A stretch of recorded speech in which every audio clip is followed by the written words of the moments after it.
tayo ay papuntang Bulacan or Valenzuela. Kasi susunduin natin uli si Lola. Sundo na natin ng 300. Ay, salamat po sa tips, sir. Medyo lugi kung idadiretso natin to. So, hanapan natin ng kasabayan. Since na nandito naman tayo sa bumili tayo nito, 12-in-1 vegetable kits. Mayonnaise, wala tayong mayonnaise. Tapos, favorite chichirya ni nanay habang nabiyahe kami mamaya. Ito yung chicharong kanina. Tapos matamis kasi naglaway ako sa chicharon. Buisit na yan. Daming betchin. Tapos, oyster sauce. Etong mga to.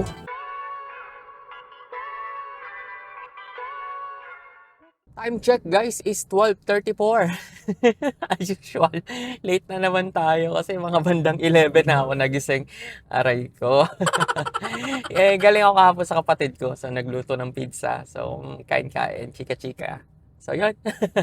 Kaya late na rin tayo nagising. Late na rin tayo nakauwi. Batangas pa yun. Well anyway, may nakuha tayong booking which is ayan. So ang pick up from my home base up to pick up location is I think naglalaro ng 7 to 8 kilometers. Pero ang kagandahan dito, yung drop-off niya guys, isa may bandang BGC. So mamamaximize yung 45 starting to 50 ang layo ng ating travel from pick-up location to drop-off. Kaya kinuha na natin siya.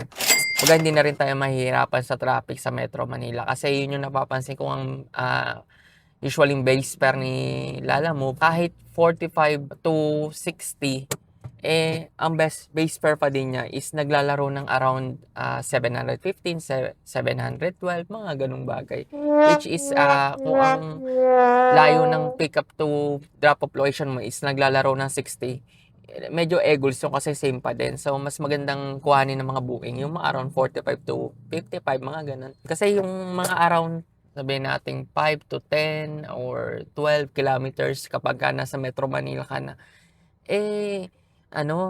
matagal yan. Traffic kasi doon.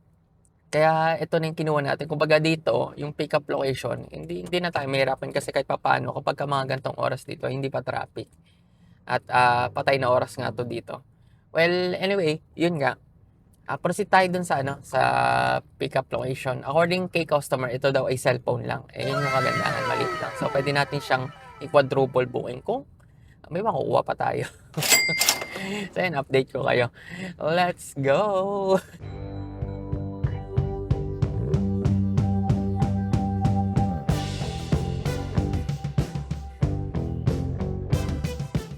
Time check guys is 12:43. Malapit na tayo sa pick-up location. So, 4 minutes na lang. 1.9 kilometers.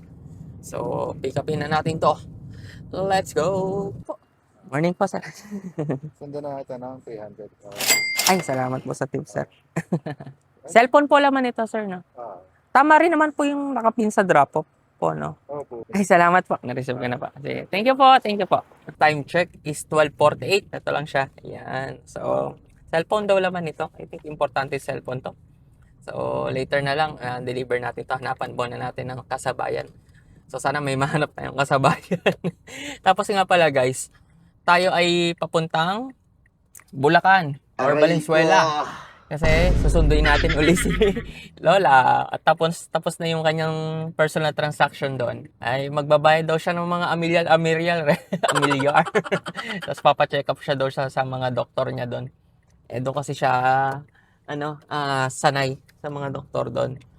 Kaya doon siya nagpapacheck up. Especially doon sa tenga niya. Sa tenga, sa mata. Pero sa personal health, doon kami sa may Pasay. Hanap tayo ng kasabayan. It's either etong Taguig nga or pa Valenzuela or Bulacan tayo. Para kahit paano diretso na tayo doon.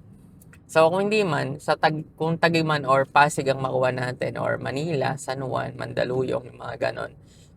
From there, maghanap tayo ng booking. I-try natin i-double book from Mandaluyong to Valenzuela. So, diskartehan natin yung magiging araw natin for today's vlog. Si Lola naman maaga pa naman. So, I think mapipick up natin siya ng mga bandang hapon na. Tapos, sakto yung mga bandang 7 or 8 ata tayo makakuha. Something like that.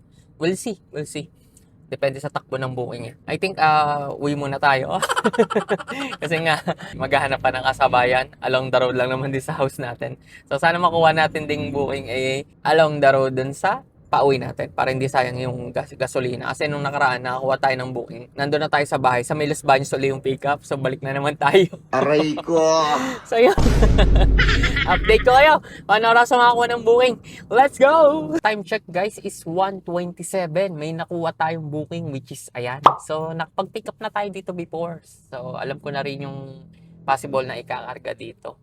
May idea na rin ako. So ang kagandahan ng i-drop natin is malapit na siya kay Lola. Somewhere in Valenzuela. So, all goods. Kumbaga, hindi na rin natin problema yung papuntang kay Lola. Kasi nga, pipikapin natin siya. Tapos, ang ano natin, ang layo from our current location to pick up location is I think naglalaro ng 5 kilometers to 6. So, all goods. Kasi medyo nakatakbo-takbo na ako galing ang bahay. So, kung saglit lang din tayo na nag-antay, siguro mga around 10 to 15 minutes, lumabas na siya. Kasi actually, ilang beses na siya nalabas. Nung una, polling. Tapos, hindi may kumuha. Pangalawa, polling uli, siguro kinancel. Di luwas uli siya. No, I think nung mga pangatlo, pang-apat, naging regular siya. So, kinuha na natin siya. Ganun guys ha. So, I think natin to usually sa mga nanonood ng taga Kalamba dyan. Guys, pag kami nakita kayong long distance na polling, huwag niyo muna kunin. Iintayin yung magpa-regular para kahit papano, mas ma-maximize natin yung kitaan. Katulad yan, ayan, naging regular. So, para-pares tayo magbe-benefit. Saka natin siyang i-swipe. Kasi sayang naman yung another income kung pooling pa lang kukuhanin nyo. So, yun ay parang brotherly code natin, ha? Sa mga taga-Kalamba. Pero pag nasa Metro Manila na kayo at kukuha kayo ng pooling, di diskarte nyo na yan. Kasi dito sa Kalamba, napakabihira ang long distance. Tapos, pooling pa. Hindi naman totally bihira, pero hindi ganun kadami. So, kung kukuha ka ng pooling, masakit yun, guys. Tapos long distance pa. Aray ko! So, medyo masakit-sakit yun at layo pa. 500 plus lang magiging earnings mo. Kahit paano regular mo. So, hanapan mo na lang ng kasabayan para kahit paano ma-maximize mo yung kitaan. So, yun. Pick upin na natin to. Punta na tayo doon. Let's go!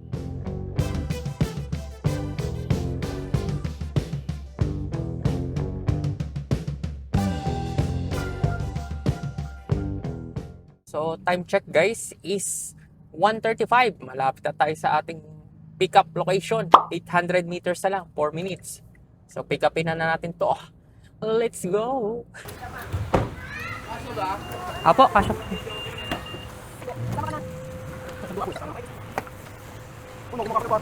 Okay na pa.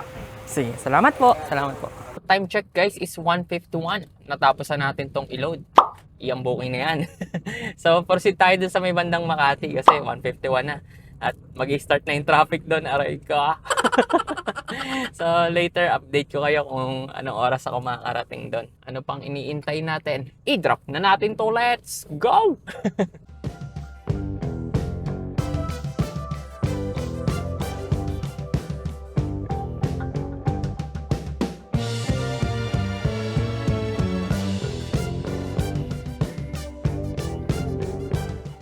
Time check is 2:28. Nandito na tayo somewhere in C5. Pa BGC tayo. Liliko tayo doon sa may elevated U-turn. Since ito ay pa Valenzuela tayo at susunduin natin si Lola.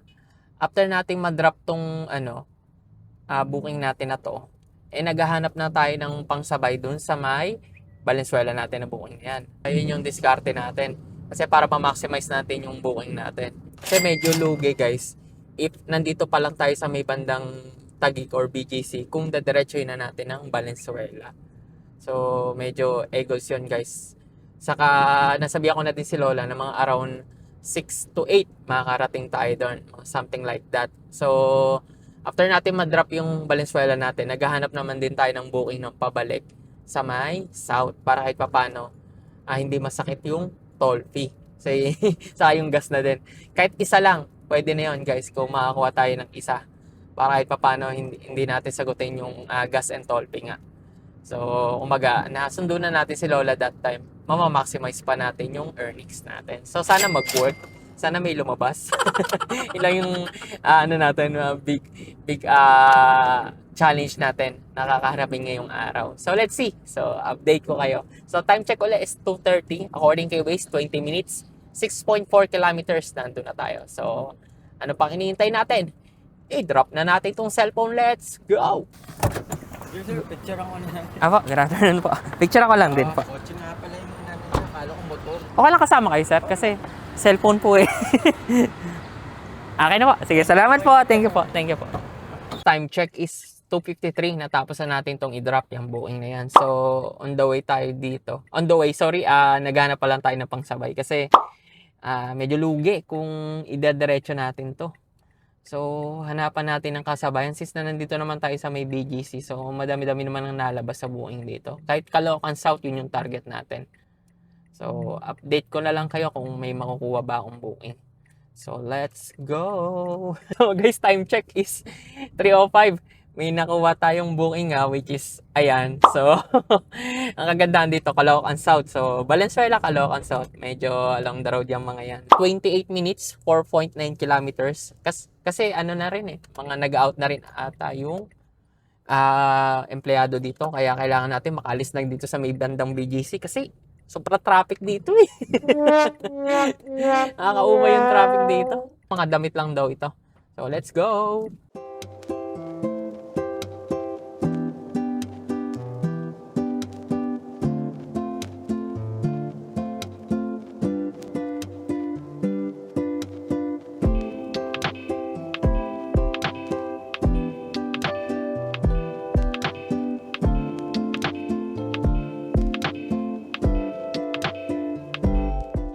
Time check guys is 3:30.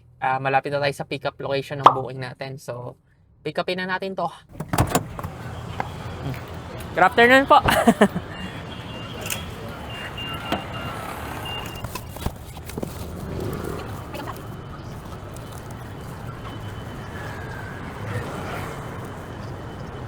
Diyan lang po. Nakita niyo po.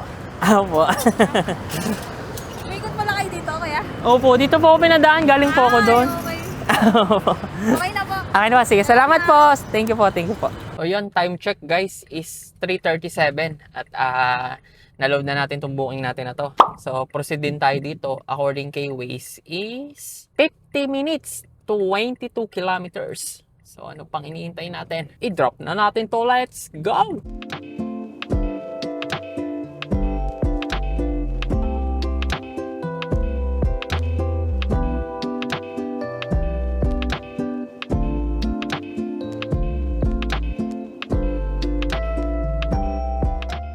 Time check guys is 4:14 at malapit na pala tayo sa ating booking.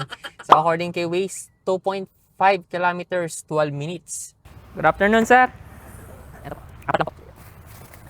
Talong.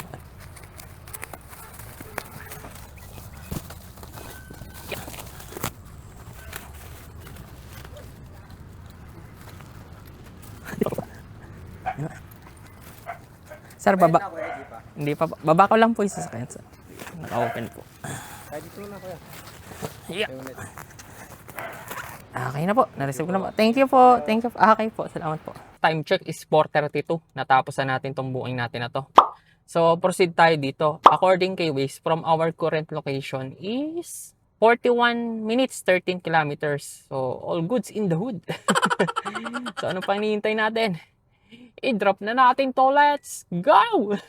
So, after nito, hanap tayo ng booking pabalik. Let's go! Pero pick upin muna natin si nanay. So, later kasama ko na si nanay. Pero nagdadalawang isip ako nga pala, guys. If after natin ma-drop,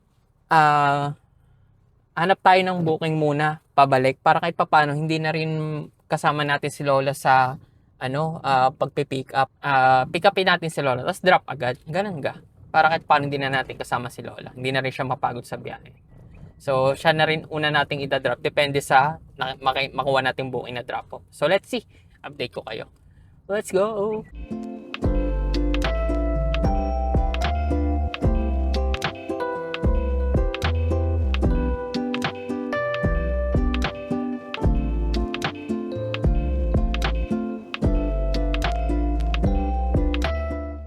time check guys is 5:06. Malapit na tayo sa drop-off ng booking natin.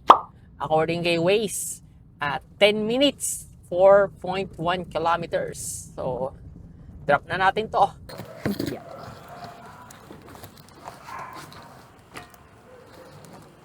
Meron pa pong isa. Sige po. Meron pa pong isa. Picture pa lang po. Like ko na po doon.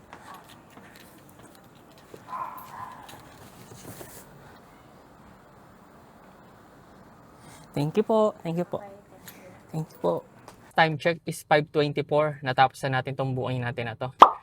As of now, wala na tayong booking pa uwi. Aray ko! Nagabang tayo. Style natin as of now, siguro depende sa ano natin, sa makuha nating pick up. Let's see. Ang gagawin ko, if ever na dito lang, pick upin muna natin yung pick up, then saka natin pick upin si Lola para dire-diretso uwi tayo. Kahit isa lang booking lang, target ko para kahit paano. Hindi mapagod din si Lola sa biyahe. Kasi anong oras na din. Tapos, yun. Yun yung style natin as of now. So, let's see kung ano oras sa makakuha ng booking. Update ko kayo. Let's go. Medyo gutom na ako. Siguro maghahanap muna ako dito ng kakainan kasi isang pizza lang ang kinain ko. So, let's see. Parang gusto ko ng siomay. So, ayun guys, time check is 6:54 at nandito tayo somewhere in Valenzuela pa din. Siguro mga around isang oras kalahati na tayo nag-abang ng booking. As of now, wala pa rin nalabas. Well, hindi lang tayo nag-abang. Kumbaga, binaximize natin yung oras natin. Kumain tayo. Kumain ako ng siomay rice. Tapos, bumili ako ng chicharon. Yan. So, ang kagandahan dito, meron tayo nito. Yan. So, sinasabit ko lang siya dito sa may manibela natin. Pakita ko sa inyo. So, ito siya. Yan. So, kanina, ito gamit ko habang kumakain ako. So, all goods, especially kapag may mga baon ka. Maganda siya, matibay. Yan. Kaya-kaya yung bigat. Dinidinan ko na. So, kung gusto mo niyan, lalagay ko na lang yung link sa description. Check mo. Nasa Shopee link. Yan yung gamit ko kanina habang nag-aabang ng booking. Kaso wala lumabas. Aray Tapos, ko! after nun, nagtingin na din tayo sa may O-Save. Nandito ako sa may O-Save. Bumili ako ng mga kung anik-anik sa bahay. Ito siya. Yan, pakita ko sa inyo. Yan. So, bumili tayo nito.